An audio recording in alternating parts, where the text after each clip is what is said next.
गाजियाबाद से एक सनसनीखेज मामला सामने आया है। जूस की दुकान पर संचालकों पर आरोप ये लगा है कि वो जूस में मानव पेशाब यानी कि यूरिन मिलाकर बेच रहे थे। पता चलने पर स्थानीय लोगों ने दुकानदार की जमकर पिटाई की है।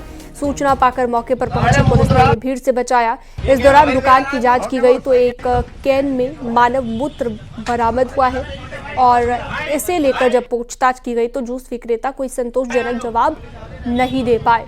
मामले में दुकानदार आमिर और उसके साथी को पुलिस ने गिरफ्तार कर लिया है। पूरा मामला थाना लोनी बॉर्डर इलाके का है।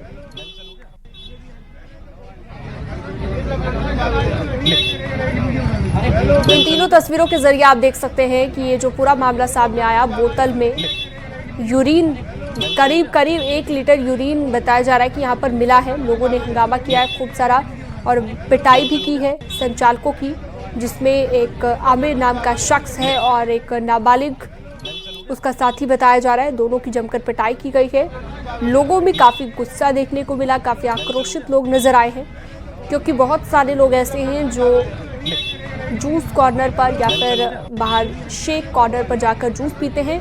और इस दुकान का नाम भी आपको बता देते हैं, खुशी जूस एंड शेक। इस नाम से ये दुकान चलाई जा रही थी गाजियाबाद में, जहां पर ये पूरा मामला हुआ। आज दिनांक 13/9/2024 को थाना क्षेत्र लोनी बॉर्डर के इंदिरापुरी चौकी क्षेत्र में जनता के द्वारा सूचना दी गई कि एक दुकान खुशी जूस कॉर्नर के संचालकों द्वारा जूस में मानव मूत्र मिलाया जाता है। पुलिस द्वारा इस सूचना पर तत्काल मौके पर पहुंचकर छानबीन की गई तो दुकान से एक कैन से करीब 1 लीटर मानव मूत्र प्राप्त हुआ है। दुकानदारों से पूछने पर उनके द्वारा कोई संतोषजनक जवाब नहीं दिया गया है। पुलिस द्वारा तत्काल आमिर सनाफ साबिर खान तथा उसके एक बाल अपचारी साथी को गिरफ्तार कर लिया गया है। अभियोग पंजीकृत कर लिया गया है तथा अन्य विधिक कार्रवाई की जा रही है। अमित राणा फोनलाइन पर जुड़ गए हैं ज्यादा जानकारी के साथ। अमित, अभी तक क्या क्या एक्शन हुआ है? क्योंकि हमने देखा कि आसपास के लोगों ने तो पिटाई की है, काफी गुस्सा, काफी हंगामा हुआ है आसपास के लोगों की ओर से। अभी क्या स्थिति है? लोगों का गुस्सा शांत करने के लिए पुलिस ने क्या कार्रवाई की? देखिए शीना, आपको बताना चाहूंगा ये पूरा घटनाक्रम अंकुर विहार थाना क्षेत्र का है, जहां कल शाम जब एक बड़ा हंगामा हो गया, जब ये सूचना मिली कि वहां जो जूस की दुकान है, उस जूस की दुकान में मूत्र मिलाने के बाद, पेशाब मिलाने के बाद जूस पिलाया जा रहा है। हालांकि उस दुकानदार की जमकर पिटाई भी की गई। मौके पर पहुंची पुलिस ने वहां से 2 आरोपियों को गिरफ्तार भी कर लिया है। दुकानदार है, दुकान का जो मालिक है उसका नाम आमिर है, जबकि उसके एक साथी को भी पुलिस ने गिरफ्तार कर लिया है। प्रथम दृष्टया जो मामला सामने आ रहा है, जिस तरीके से वहां पे जांच की गई तो वहां पर एक कैन भी बरामद हुई, जो विजुअल में आप साफ तौर पर देख सकते हैं, इसमें कि मनुष्य का मानव मूत्र भी बताया जा रहा है। जो एसीपी है भास्कर वर्मा, उनके द्वारा कहा जा रहा है साफ तौर पर कि ये मानव मूत्र है। इसको लेकर तमाम अटकलें भी लगाई जा रही थी, लेकिन अभी जांच के विषय की बात भी कही जा रही है कि किस तरीके से मिलाया जाता था, क्योंकि वहां जो आरोप लगाया गया जिसके बाद इनकी पिटाई की गई, तो एक बड़ा सवाल ये भी खड़ा होता है इस दौरान शीनम कि ये पहला मामला नहीं है। इससे पूर्व भी चाहे वो अलीगढ़ हो, चाहे वो मुजफ्फरनगर हो, चाहे ग्रेटर नोएडा हो, चाहे वो गाजियाबाद हो, थूक लगाकर रोटी बनाने का मामला सामने आया था। अब ये पेशाब मिलाकर जूस पिलाने का मामला सामने आ रहा है। और सबसे बड़ी जो बात निकल कर आती है, विशेष धर्म जाति के विशेष ये लोग हैं जो कि हर बार इसी तरह के कुकृत्य करते हुए पाए जाते हैं।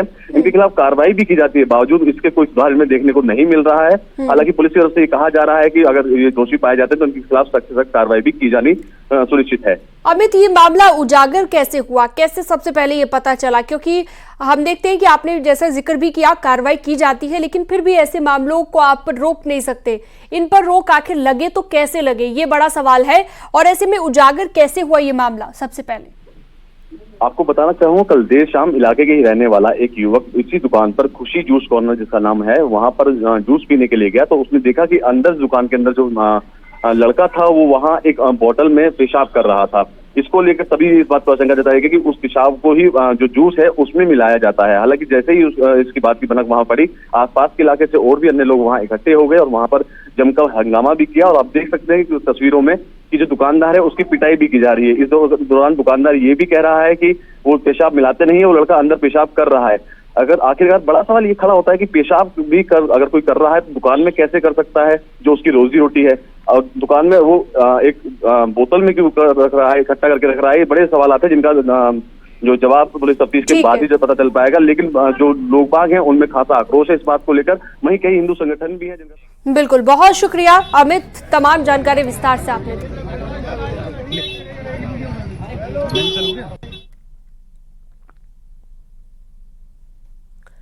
मुरादाबाद में न्यूज 18 की खबर का असर हुआ है। पुलिस ने धर्म परिवर्तन कराने के आरोपी मुस्लिम दंपति को गिरफ्तार कर लिया है। पुलिस ने सिलाई कढ़ाई ट्रेनिंग सेंटर चलाने वाली हिना और उसके पति मुस्तफा को गिरफ्तार कर लिया है। दोनों पर हिंदू लड़कियों पर इस्लाम अपनाने के लिए दबाव बनाने का आरोप लगा है।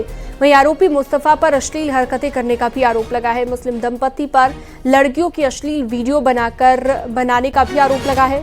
लड़कियों ने वीडियो वायरल कर मुस्लिम दंपति पर आरोप लगाए हैं। आरोप के मुताबिक मुस्लिम धर्म न अपनाने पर अश्लील वीडियो वायरल करने की धमकी दी गई थी। विशाल सक्सेना फोन लाइन पर जुड़ गए हैं हमारे साथ ज्यादा जानकारी के साथ।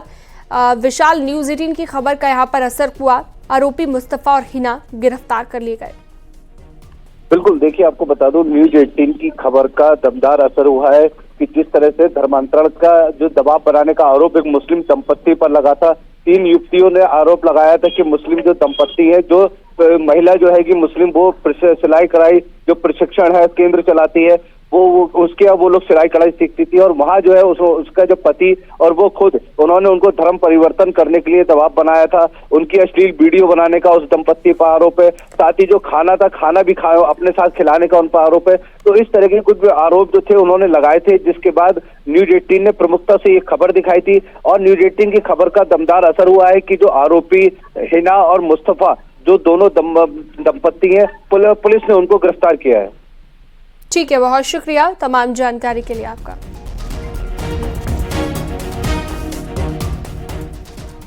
नोएडा के सेक्टर 46 गार्डेनिया ग्लोरी सोसाइटी में पार्किंग को लेकर विवाद हो गया। रेजिडेंट्स और सुरक्षा गार्ड के बीच मारपीट हुई। लात घूंसों के बीच जमकर लाठी डंडे भी चले। पुलिस ने वायरल वीडियो का संज्ञान लिया है। आगे की कार्रवाई में पुलिस जुट गई है। थाना सेक्टर 39 क्षेत्र की ये घटना बताई गई।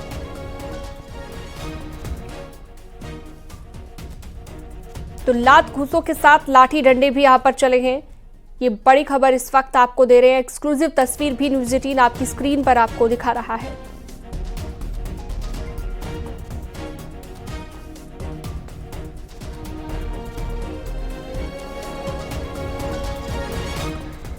और अगली बड़ी खबर भदोही से एसपी एमएलए जाहिद बेग पर एफआईआर दर्ज की गई है। जाहिद बेग और उनकी पत्नी पर मुकदमा दर्ज किया गया है।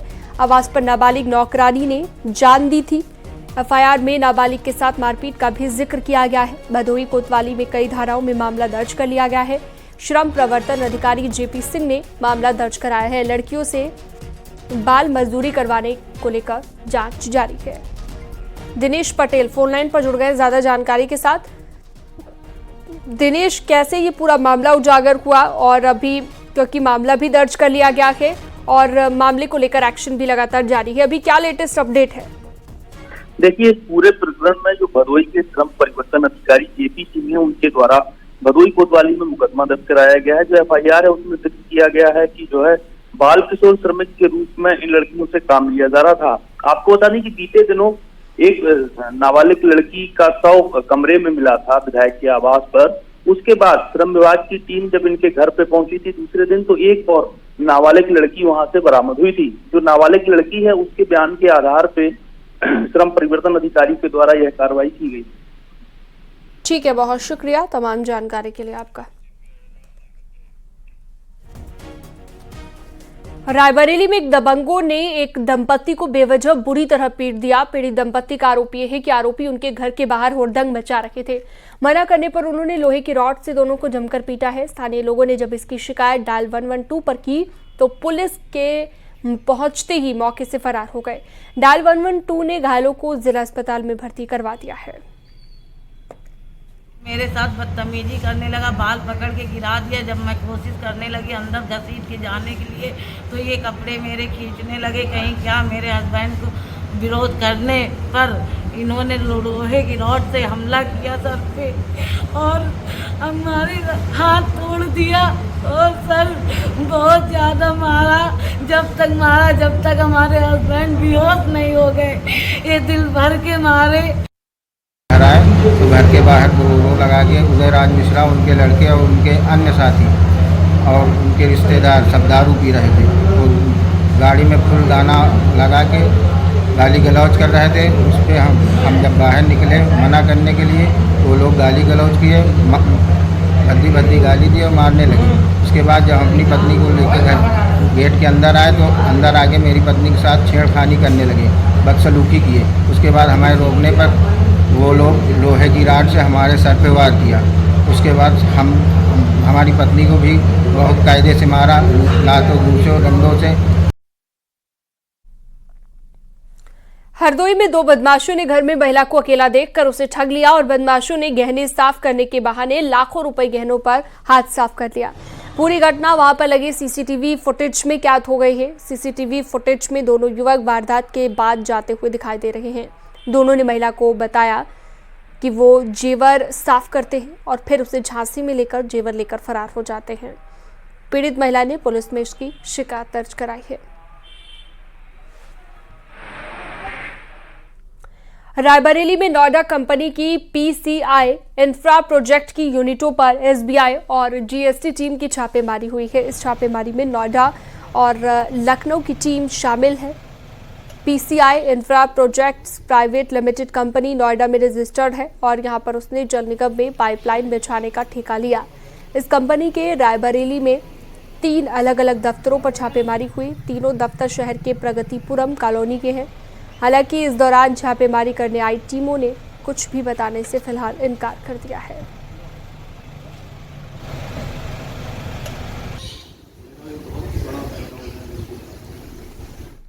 आगे बढ़ते हैं सिद्धार्थनगर की अगली खबर, जहां पर धान खरीद में गबन के आरोप में फरार 2 आरोपियों को पुलिस ने गिरफ्तार कर लिया है। इनके ऊपर से 25-25 हजार का इनाम इन पर घोषित था और दोनों धान खरीद केंद्र के प्रभारियों पर धान खरीद में 1 करोड़ 45 लाख रुपए से ज्यादा के गबन का आरोप लगा है। गिरफ्तार दोनों आरोपी सगे भाई बताए गए।